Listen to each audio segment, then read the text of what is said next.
আপন বানাইয়া মায়ের সাথে কত বেয়াদবি করেছো হিসাব মিলাও।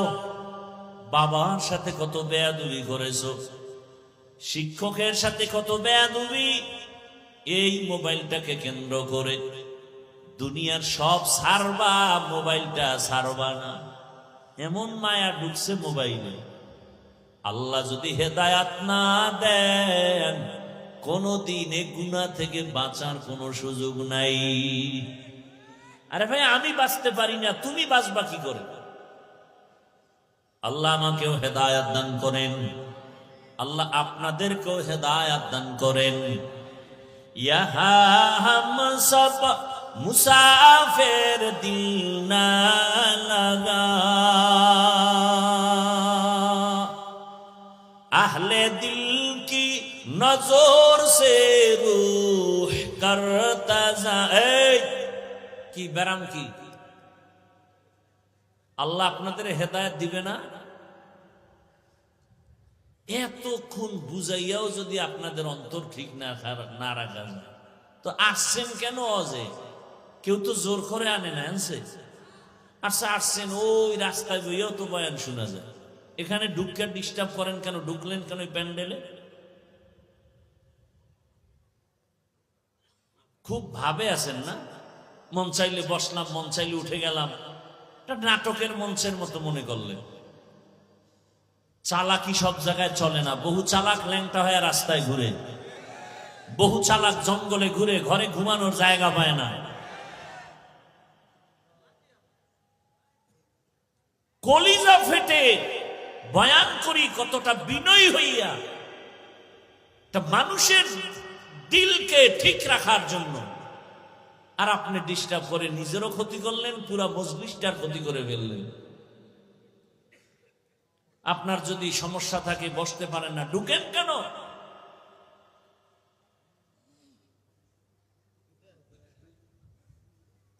আল্লাহ হেদায়াত দান করুন। আমি তো পারি না, সম্ভব না।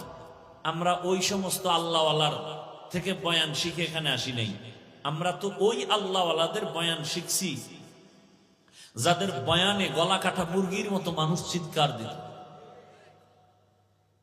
আর কেউ সামনে বসে একটা পান খাবে, ওরে স্টান উঠায় মারত, কারণ একটা বয়ান চলতেছে, আল্লাহর রহমত অবতীর্ণ হচ্ছে। থানায় পুলিশে আসামি নিয়ে বেতের বাড়ি দেয়, কাঁদে না। কোরআনের বাগানে বসে ওরা কাঁদে কেন? ওদের মারে কে? এটা তো সেই বরকতি প্যান্ডেল, কেন ডিস্টার্ব করেন?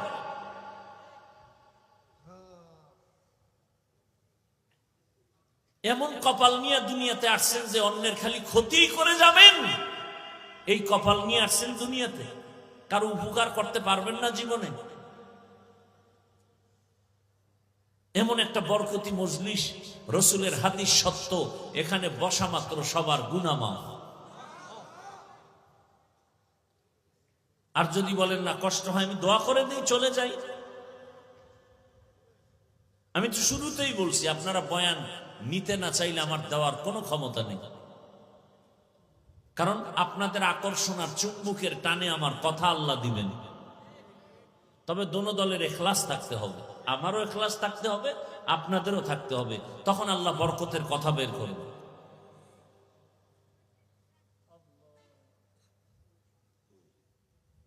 আমি তো আরো কয়েকবারই তো আসছি, আজকের মতো আমার কাছে এরকম লাগতেছে না। আগে যতবার আসছি, আমি আজকের মতো কেমন যেন আমার কাছে একটু বেপরোয়া সারা সারা লাগতেছে।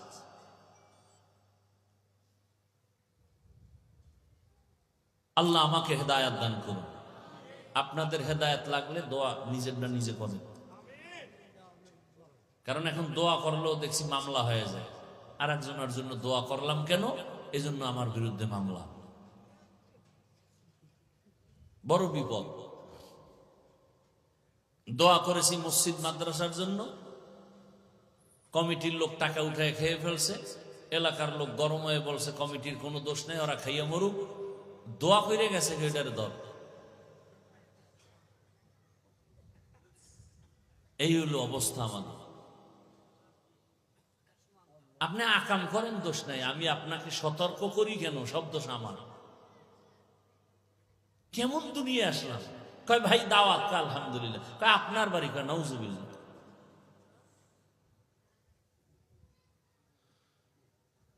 কি এখনো উঠার বেড়ামালা আছেন কেউ?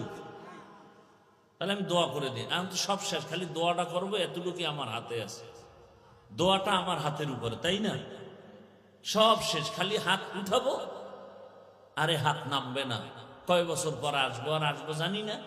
হাত উঠছে তো আর নিচে নামানোর কায়দা নেই। এমন ক্ষতি কইরেন না। পুলিশে, র্যাব, আর্মি, এরা সরকারের কোটি কোটি টাকা খাইয়া লেখাপড়া কইরা এখনো তারা কাজ করে। নেশা বন্ধ করবে, চুরি বন্ধ করবে, ডাকাতি বন্ধ করবে, দুর্নীতি বন্ধ করবে। এরপরও ওই পরিমাণ সাকসেস হয় নাই ওলামায়ে কেরাম, তাবলিগ, দেওবন্দি, পীর মাশায়েখের মেহনতে।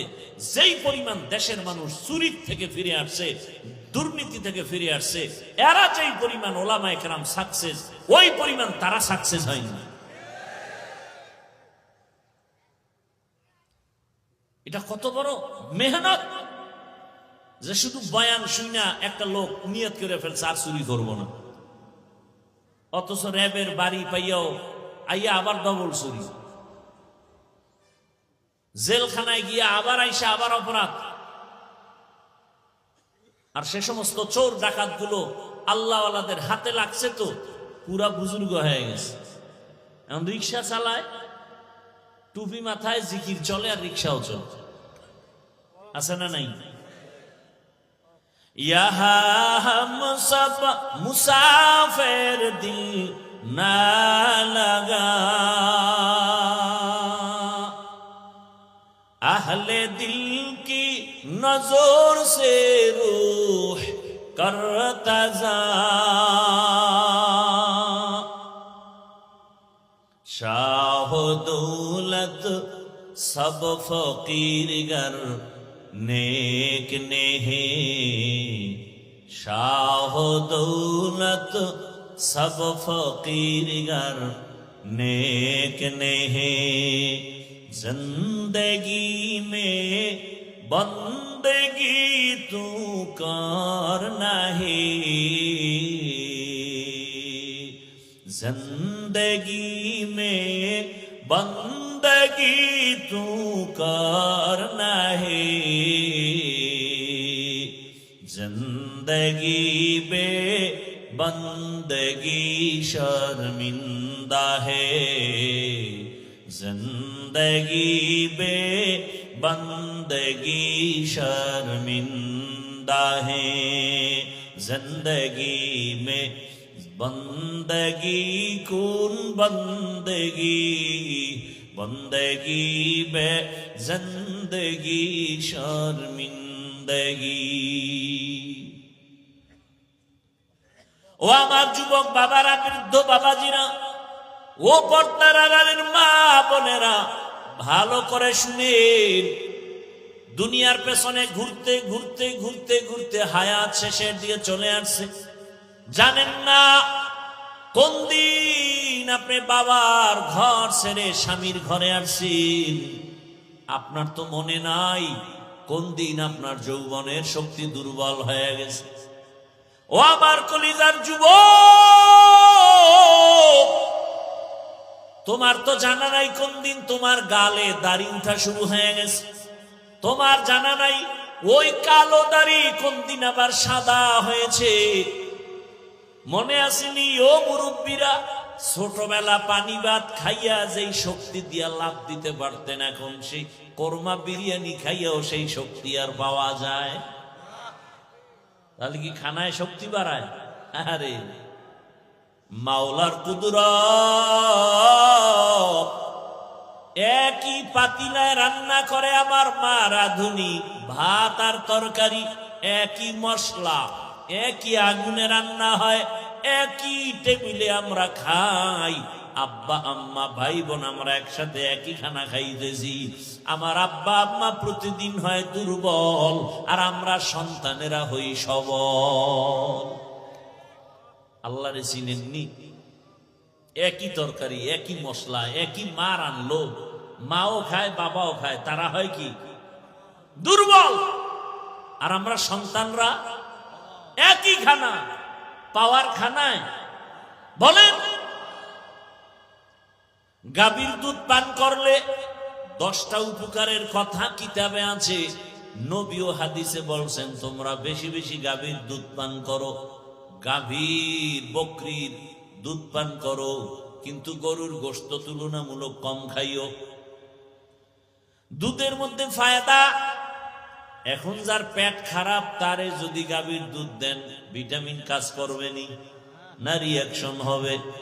কুদরত আমার মাওলার, আমার আল্লাহ শক্তি বাড়ায়া দেয়, যৌবন দেন, আবার আল্লাহ নিয়ে যান। ও আল্লাহর বান্দারা, দুনিয়ার পেছনে ঘুরতে ঘুরতে জীবনের শেষ, এখনো কি শখ মিটে না রে যুবক? মনের শখ লাগছে, শখ পূরণ করতে পার্কে গেছো মজা দেখতে, বাবা তোমার এখনো কি শখ পূরণ হয় নাই? মনে শখ লাগছে সারা রাত মোবাইলে আড্ডা দিবা, এখনো কি তোমার শখ পূরণ হয় নাই? তোমার মনে শখ আসছে তুমি এখন সিনেমা হলে যাইবা, বাবা গেছো, এখনো কি শখ পূরণ হয় নাই? আর কতদিন পার্কে পার্কে ঘুরলে তোমার শখ পূরণ হবে? আর কতদিন সারা রাত মোবাইল চালাইয়া গুনাহ করলে শখ পূরণ হবে? আর কতবার তুমি নামাজ ছাড়লে তোমার শখ পূরণ হবে? আর কতবার দাড়ি কাটলে তোমার শখ পূরণ হবে? এটাও বলো, সাথে সাথে বলো তোমার হায়াতের বাকি আছে কতদিন?